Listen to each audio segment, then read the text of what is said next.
नमस्ते दोस्तों, dos Hindi podcast में आपका स्वागत है। आज का एपिसोड है छोटी छोटी कहानियों के माध्यम से इंग्लिश सीखना भाग 2। हेलो फ्रेंड्स, वेलकम टू डूज Hindi podcast of learn English through _short_stories part 2। अगर इंग्लिश सुनते समय तुम्हें हर शब्द का मतलब समझ नहीं आता तो आज की ये प्रैक्टिस तुम्हारी इंग्लिश बदल सकती है। If you can't understand every word when you listen to English, today's practice can change your English. क्योंकि आज हम तुम्हें वोकैबुलरी की कोई बोरिंग लिस्ट याद नहीं करवाएंगे, because today we won't make you memorise a boring list of vocabulary. अगर तुम हमारे साथ पहली बार जुड़े हो तो वीडियो को लाइक करो और चैनल को सब्सक्राइब करना मत भूलना। If you are with us for the first time, like the video and subscribe to the channel. और अगर पहली बार में तुम्हें सिर्फ 40% समझ आया था, लेकिन दूसरी बार 70% समझ आया, and if you understood only 40% the first time but 70% the second time, तो तुम ऑलरेडी इम्प्रूविंग हो। Then you are already improving. अब आराम से सांस लो। Now take a relaxed breath. और तैयार हो जाओ एंड गेट रेडी। क्योंकि अब हम वही कहानी एक बार फिर सुनेंगे। Because now we listen to the same story one more time. इस बार बिना रुके, दिस टाइम विदाउट स्टॉपिंग। सिर्फ सुनना है, समझना है और महसूस करना है कि इंग्लिश पहले से आसान लग रही है। Just listen, understand and notice that English is starting to feel easier. चलो शुरू करते हैं। Let's begin. कल सुबह अमन बाजार जा रहा था। Yesterday morning Aman was walking to the market. वो अपनी माँ के लिए कुछ सब्जियां खरीदना चाहता था। He wanted to buy some vegetables for his mother. रास्ते में उसे एक बेंच के पास एक छोटा सा बटुआ दिखाई दिया। On the way he saw a small wallet near a bench. उसने उसे उठाया और अंदर देखा। He picked it up and looked inside. बटुए के अंदर कुछ पैसे और एक छोटा सा कार्ड था। There was some money and a small card inside the wallet. अमन ने चारों तरफ देखा, लेकिन वहां कोई नहीं था। अमन looked around, but nobody was there. उसने कुछ देर सोचा। He thought for a moment. शायद कोई इस बटुए को ढूंढ रहा होगा। Someone must be looking for this wallet. उसने बेंच के पास इंतजार करने का फैसला किया। He decided to wait near the bench. कुछ मिनट बाद एक बूढ़ा आदमी उसकी तरफ दौड़ता हुआ आया। After a few minutes, an old man came running towards him. वो आदमी चिंतित लग रहा था। The man looked worried. उसने पूछा, क्या तुम्हें यहाँ एक बटुआ मिला है? He asked. Did you find a wallet here? अमन मुस्कुराया और उसे बटुआ दे दिया। अमन smiled and gave him the wallet. वो बूढ़ा आदमी बहुत खुश हुआ। The old man was very happy.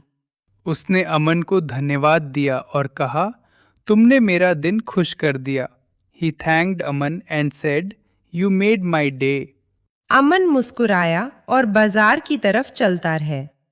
Aman smiled and continued walking to the market. कैसा लगा? How did it feel? अगर इस बार तुम्हें पहली बार से ज्यादा समझ आया तो बहुत अच्छी बात है। If you understood more this time than the first time, that's a very good sign. क्योंकि अब तुम्हारा दिमाग कहानी के साथ वर्ड्स को जोड़ रहा है। Because your brain is now connecting the words with the story. और अब हम एक नई कहानी की तरफ चलते हैं। And now we'll move to a new story. नई कहानी? A new story? हाँ, इस बार कहानी थोड़ी अलग है। Yes, This time, the story is a little different. और शायद थोड़ी रिलेटेबल भी, and perhaps a little more relatable too. बहुत ज़्यादा, very much. तो कहानी कहाँ की है? So where does the story take place? एक छोटे से कैफे की, in a small cafe. अच्छा, तो इसमें खाने पीने से जुड़े वर्ड्स भी आएंगे? Oh, so will there be words related to food and drinks? बिल्कुल, लेकिन सिर्फ फूड वोकैबुलरी नहीं, absolutely, but not just food vocabulary. इस बार हम ऐसे वर्ड सीखेंगे जो रोज की बातचीत में भी काम आएंगे. This time we'll learn words that are also useful in everyday conversation. और एक बात याद रखना, एंड रिमेंबर वन थिंग. क्या? What? इस कहानी को पहली बार सुनते समय डिक्शनरी मत खोलना. Don't open a dictionary while listening to this story for the first time. अगर कोई वर्ड समझ नहीं आया तो? What if I don't understand a word? उसे छोड़ दो, लीव इट. उसे छोड़ दो. Leave it. हाँ, कहानी को मत छोड़ना. Yes, don't leave the story. अच्छा रूल है. That's a good rule. क्योंकि रियल लाइफ में भी जब कोई इंग्लिश बोलता है तो हम हर वर्ड पर रुक नहीं सकते. Because in real life when someone speaks English we can't stop at every word. हमें पूरी बात का मतलब पकड़ना होता है. We have to catch the overall meaning. बिल्कुल, एग्जैक्टली. तो चलो कैफे चलते हैं. So let's go to the cafe. एक शनिवार की शाम रिया अपने घर के पास एक छोटे से कैफे में गई. One Saturday evening Riya went to a small cafe near her house. वह एक कप कॉफी पीना और किताब पढ़ना चाहती थी. She wanted to have a cup of coffee and read a book. Cafe शांत और आरामदायक था. The cafe was quiet and comfortable.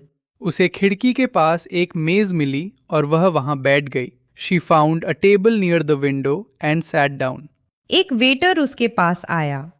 A waiter came to her table. उसने पूछा, तुम क्या लेना चाहोगी? He asked, what would you like to have? Riya मुस्कुराई और बोली, मुझे एक कप कॉफी चाहिए. Riya smiled and said, I'd like a cup of coffee please. Waiter ने उसका ऑर्डर लिख लिया. The waiter wrote down her order. जब वह इंतजार कर रही थी तब उसने अपनी किताब खोल ली. While she was waiting, she opened her book. अचानक उसे रसोई से एक तेज आवाज सुनाई दी. Suddenly she heard a loud sound from the kitchen. उसने ऊपर देखा और फर्श पर एक ग्लास पड़ा हुआ देखा. She looked up and saw a glass on the floor. Waiter ने जल्दी से फर्श साफ कर दिया. The waiter quickly clean the floor. Riya मुस्कुराई और फिर अपनी किताब पढ़ने लगी. Riya smiled and went back to her book. कुछ मिनट बाद उसकी कॉफी आ गई. A few minutes later her coffee arrived. उसने एक घूंट लिया और मुस्कुराई. She took a sip and smiled. Coffee बिल्कुल सही थी. The coffee was perfect. बस कहानी खत्म. That's it. The story is over. और इस बार हमें काफ़ी यूजफुल वोकैबुलरी मिली. And this time we got quite a lot of useful vocabulary. पहला वर्ड है quiet. The first word is quiet. Quiet यानी शांत. क्वाइट मीन्स पीसफुल और विद लिटिल नॉइज. कहानी में कैफे शांत था. The cafe was quiet in the story. Cafe शांत और आरामदायक था. The cafe was quiet and comfortable. यानी कैफे में ज्यादा शोर नहीं था और वहां आराम महसूस हो रहा था. It means there wasn't much noise in the cafe and it felt comfortable there. अब अपने आसपास की कोई जगह सोचो. Now think of a place around you. अगर वहां ज्यादा शोर नहीं है तो तुम कह सकते हो, If there isn't much noise there, you can say. यहाँ शांति है. It is quiet here. एक बार मेरे साथ बोलो. Say it with me once. यहाँ शांति है. It is quiet here. फिर से again. यहाँ शांति है. It is quiet here. Good job, good job. अब अगला वर्ड है comfortable. Now the next word is comfortable. इसका मतलब है आरामदायक. It means feeling relaxed and at ease. जैसे कोई चेयर बहुत आरामदायक हो, like when a chair is very comfortable. ये चेयर आरामदायक है. This chair is comfortable. या तुम कह सकते हो, or you can say, मुझे यहाँ आराम महसूस होता है. I feel comfortable here. और इंग्लिश सीखते समय भी तुम्हें कंफर्टेबल फील करना चाहिए. And you should also feel comfortable while learning English. मतलब गलती करने से डरना नहीं चाहिए. That means you shouldn't be afraid of making mistakes. बिल्कुल, एग्जैक्टली. अदर सेंटेंस गलत हो जाए तो? What if the sentence is wrong? फिर उसे ठीक करो और दोबारा बोलो. देन करेक्ट इट एंड से इट अगेन. अदर प्रोनाउंसिएशन गलत हो जाए? What if the pronunciation is wrong? फिर सुनो और दोबारा बोलो. देन लिसन एंड से इट अगेन. अदर कोई वर्ड भूल जाओ? What if you forget a word? फिर उस वर्ड को दोबारा सुनो. Then listen to that word again. यानी आज कोई बहाना नहीं है. So there's no excuse today. बिल्कुल नहीं, एब्सोल्युटली नॉट. अब कहानी का एक इम्पॉर्टेंट फ्रेज था. What would you like to have? There was an important phrase in the story. What would you like to have? इसका इस्तेमाल तब होता है जब हम किसी से पूछते हैं कि उसे क्या चाहिए. We use this when we ask someone what they would like. जैसे कैफे में वेटर पूछ सकता है. For example, a waiter can ask in a cafe, तुम क्या लेना चाहोगी? What would you like to have? और तुम कह सकते हो, and you can say, मुझे एक कप कॉफ़ी चाहिए. I'd like a cup of coffee please. लेकिन ध्यान दो, यहाँ I'd like बहुत पोलाइट और नेचुरल लगता है. But notice that I'd like sounds very polite and natural here. I want coffee भी कहा जा सकता है, लेकिन I'd like a coffee ज़्यादा पोलाइट है. You can say I want coffee, but I'd like a coffee is more polite. और beginners के लिए I'd like बहुत यूजफुल फ्रेज है. And for beginners I'd like is a very useful phrase. मुझे थोड़ा पानी चाहिए. I'd like some water. मुझे एक सैंडविच चाहिए. I'd like a sandwich. मुझे थोड़ी चाय चाहिए. I'd like some tea. Coffee, चाय, पानी, sandwich. Coffee, T, water, sandwich. बस, अब भूख मत लगवा देना. Don't make me hungry now. ठीक है, ओके. अब कहानी में एक और यूजफुल वर्ड था, order. Now there was another useful word in the story, order. कहानी में वेटर ने रिया का ऑर्डर लिखा. In the story the waiter wrote down Riya's order. Order का मतलब है जो खाना या ड्रिंक तुम मांगते हो. ऑर्डर मीन्स द फूड और drink you ask for. Waiter ने उसका ऑर्डर लिख लिया. The waiter wrote down her order. अब एक simple sentence. Now a simple sentence. मैं कुछ खाना ऑर्डर करना चाहती हूँ. I'd like to order some food. और अब एक छोटी listening trick. And now a small listening trick. क्या? What?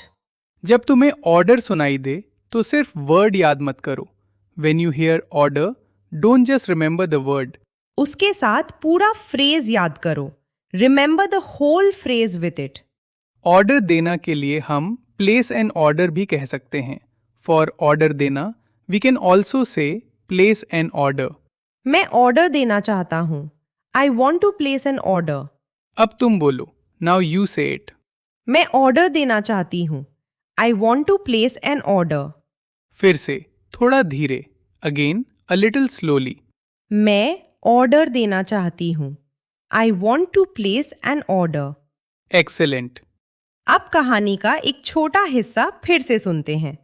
Now let's listen to a small part of the story again. इस बार ध्यान सिर्फ 3 वर्ड्स पर रखना. This time focus only on 3 words. Quiet, quiet. Comfortable, comfortable. Order, order. तैयार? Ready? Cafe शांत और आरामदायक था. The cafe was quiet and comfortable. रिया को खिड़की के पास एक मेज मिली और वो वहां बैठ गई। Riya found a table near the window and sat down. एक वेटर उसके पास आया. A waiter came to her table. उसने पूछा, तुम क्या लेना चाहोगी? He asked, what would you like to have? रिया ने कहा, मुझे एक कप कॉफी चाहिए. रिया said, I'd like a cup of coffee, please. Waiter ने उसका ऑर्डर लिख लिया। The waiter wrote down her order. अब चेक करो. Now check. Quiet, quiet, शांत, peaceful. comfortable, comfortable, आरामदायक, relaxed and comfortable. order, order, खाने या ड्रिंक की मांग. A request for food or a drink. very good, very good. अब कहानी में एक छोटी प्रॉब्लम आती है. Now a small problem comes into the story. और इसी प्रॉब्लम की वजह से हमें कुछ और यूजफुल वोकैबलरी मिलेगी and because of this problem will get some more useful vocabulary. क्या हुआ? What happened? अचानक उसे रसोई से एक तेज आवाज सुनाई दी। Suddenly she heard a loud sound from the kitchen. उसने ऊपर देखा और फर्श पर एक गिलास पड़ा हुआ देखा. She looked up and saw a glass on the floor. Waiter ने जल्दी से फर्श साफ कर दिया। The waiter quickly clean the floor. यहाँ पहला नया वर्ड है suddenly. Here the first new word is suddenly. Suddenly यानी अचानक। सडनली मीन्स अनएक्सपेक्टेडली और ऑल एट वंस। जैसे तुम कमरे में बैठे हो और अचानक कोई दरवाजा खटखटाए. Like when you're sitting in a room and suddenly someone knocks on the door. अचानक मुझे एक आवाज सुनाई दी। Suddenly I heard a noise. दूसरा वर्ड है loud. The second word is loud. Loud यानी तेज आवाज वाला। Loud means making a lot of noise. एक तेज आवाज, a loud sound.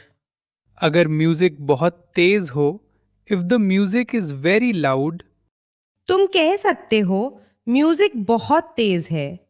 You can say the music is too loud. और अगर कोई बहुत तेज आवाज में बोल रहा हो, and if someone is speaking very loudly, तुम बहुत तेज बोल रहे हो. You're speaking too loudly. लेकिन ये सेंटेंस किसी को बहुत प्यार से बोलना। But say this sentence very politely to someone. वरना प्रॉब्लम हो सकती है. Otherwise there could be a problem. बिल्कुल, एग्जैक्टली। अब suddenly और loud को एक साथ सुनो. Now listen to suddenly and loud together. अचानक मुझे एक तेज आवाज सुनाई दी। Suddenly I heard a loud sound. एक बार और. One more time. अचानक मुझे एक तेज आवाज सुनाई दी। Suddenly I heard a loud sound. Good job, good job. अब एक बहुत common phrase, go back. Now a very common phrase, go back. कहानी में रिया ने अपनी किताब खोली और फिर वापस पढ़ने लगी. In the story, Riya opened her book and then went back to reading. वो अपनी किताब पढ़ने वापस चली गई। She went back to her book. यहाँ go back का मतलब है वापस जाना या वापस किसी काम पर लौटना. Here, go back means to return or return to an activity. जैसे तुम इंग्लिश प्रैक्टिस कर रहे हो और फोन देखने लगते हो। For example, you are practising English and start looking at your phone. फिर तुम फोन साइड में रखते हो और कहते हो. Then you put the phone aside and say, मुझे अपनी प्रैक्टिस पर वापस जाना है। I need to go back to my practice. ये फ्रेज डेली लाइफ में बहुत काम आएगा. This phrase will be very useful in daily life. काम पर वापस जाओ, गो बैक टू वर्क। घर वापस जाओ, गो बैक होम. वापस सो जाओ, गो बैक टू स्लीप। ये फ्रेज तो सुबह बहुत काम आता है. This phrase is very useful in the morning. 5 minute और 5 more minutes. नहीं, आज इंग्लिश प्रैक्टिस करनी है. No, today we have to practise English. ठीक है, ओके. अब आखिरी बार इस कहानी की कुछ लाइन्स सुनते हैं. Now let's listen to some lines from this story one last time. और इस बार तुम्हें ट्रांसलेशन सुनने की ज़रूरत नहीं है. And this time you don't need to hear the translation. सिर्फ इंग्लिश सुनो और अपने दिमाग में पिक्चर बनाओ. Just listen to the English and create a picture in your mind. एक शनिवार की शाम रिया अपने घर के पास एक छोटे से कैफे में गई. One Saturday evening Riya went to a small cafe near her house. Cafe शांत और आरामदायक था. The cafe was quiet and comfortable. उसे खिड़की के पास एक मेज मिली और वो वहां बैठ गई. She found a table near the window and sat down. एक वेटर उसके पास आया और उसने पूछा, तुम क्या लेना चाहोगी? A waiter came to her table and asked, what would you like to have?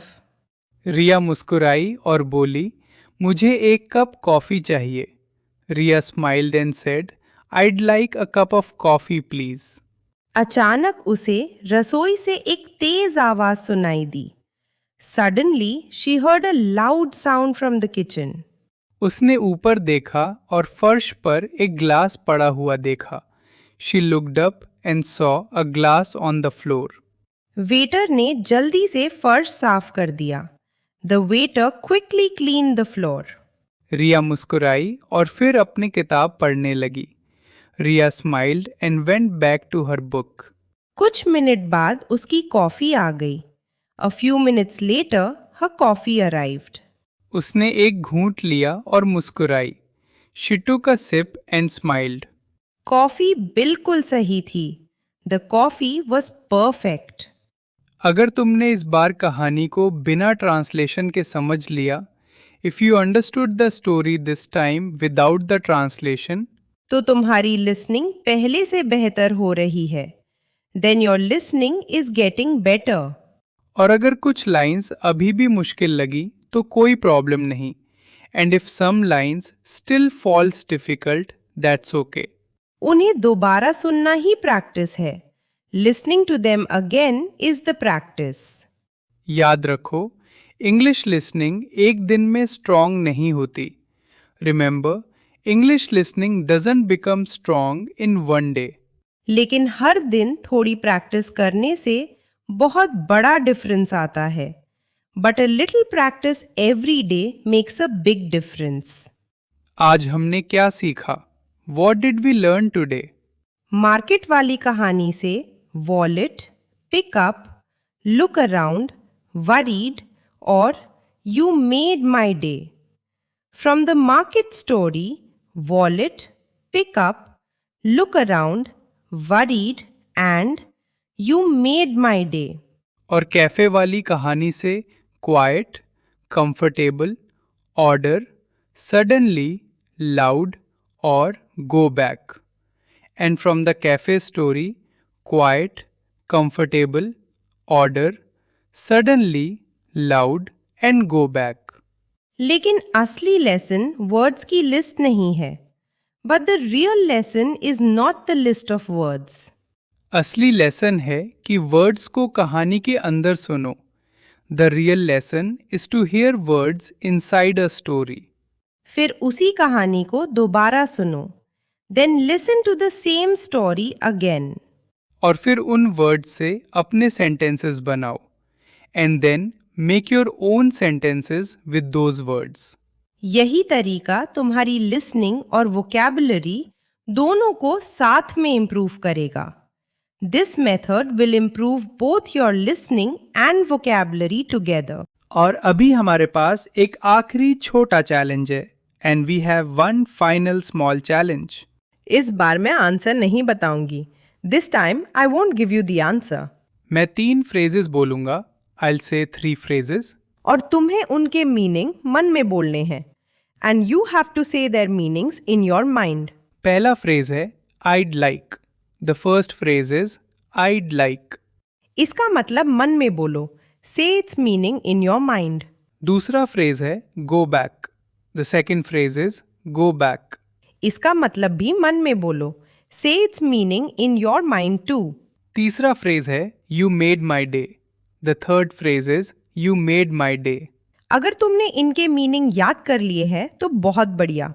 If you remembered there meanings that's excellent. और अगर नहीं याद हुए and if you didn't remember, तो चिंता मत करो, डोंट वरी। बस इस एपिसोड को दोबारा सुनो। Just listen to this episode again. दूसरी लिसनिंग में तुम्हें और ज्यादा वर्ड्स समझ आएंगे। You'll understand more words during the second listening. और तीसरी लिसनिंग में शायद तुम्हें लगेगा and during the third listening you may feel, अरे ये तो मुझे पहले से समझ आ रहा है। ओह, आई अंडरस्टैंड दिस ऑलरेडी। यही मोमेंट सबसे अच्छा होता है। That is the best moment. क्योंकि उस मोमेंट में तुम्हें अपनी प्रोग्रेस दिखाई देती है। Because in that moment you can see your progress. और अब एंड नाउ हम इस प्रैक्टिस को यही नहीं रोकेंगे। We won't stop this practice here. क्योंकि आखिरी हिस्से में हम एक और स्टोरी सुनेंगे। Because in the final part we listen to one more story. इस बार कहानी थोड़ी ज्यादा इंटरेस्टिंग होगी। This time the story will be a little more interesting. और उसमें ऐसे इंग्लिश वर्ड्स होंगे जो तुम्हें डेली कॉन्वर्सेशंस में बहुत सुनाई देते हैं। And it will have English words that you hear often in daily conversations. तो अगर तुम अभी तक हमारे साथ हो, so if you are still with us, बिल्कुल कहीं मत जाना। Don't go anywhere. क्योंकि अगली कहानी में हम लिसनिंग को एक लेवल और आगे ले जाने वाले हैं। Because in the next story we are going to take our listening practice one level further. आज के लिए बस इतना ही। That's all for today. फिर मिलेंगे ड्यूज हिंदी पॉडकास्ट के अगले एपिसोड में। We'll see you again in the next episode of Dues Hindi podcast. तब तक सुनते रहो, बोलते रहो, गलतियां करते रहो और सीखते रहो। Until then, keep listening, keep speaking, keep making mistakes and keep learning. बहुत जल्द फिर मुलाकात होगी। सी यू अगेन वेरी सून।